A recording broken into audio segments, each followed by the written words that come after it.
আপনারা সোশ্যাল মিডিয়াতে যেসব ভিডিওগুলো ছাড়ছেন না, ভালো কথা ছাড়ার চেষ্টা করবেন।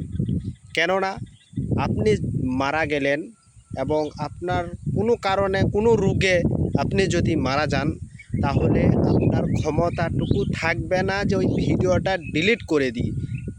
মনে রাখবেন, আপনি যদি গান বাজনা যদি ভিডিও যদি তোমার যদি দুনিয়ার বুকে যদি ছুটে বেড়ায়, তাহলে কবরে অবস্থাটা কি হবে সেটা একবার চিন্তা ফিকির করেছেন আপনারা?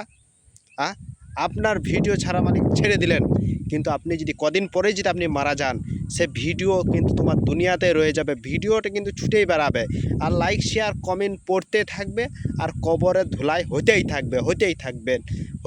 ওই জন্য বলছি, চিন্তা ভাবনা করে ভিডিও ছাড়বেন, ভালো কথা বলার চেষ্টা করবেন, কেননা সেই কথা রয়ে যাবে দুনিয়ার বুকে থাকবেন না আপনি, থাকার কোনো চান্স নাই। আল্লাহ রব্বুল আলামিন কাউকে রাখবে না, বাপের বাপকে পর্যন্ত রাখে নাই, তাহলে আমরা আবার কোন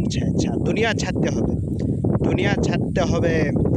যে দুনিয়াতে পা রেখেছে, বলা হয়েছে যে দুনিয়াতে যে মানুষ এসেছে আসতেও চায় নাই, কিন্তু দুনিয়া থেকে আমরা যেতেও যাব না। আজরাইল যখন জান কবজ করার জন্য আসবে, বলা হয়েছে আমরা যেতে চাবো না, আরও কিছুদিন টাইম দাও, আরও কিছুদিন টাইম দাও।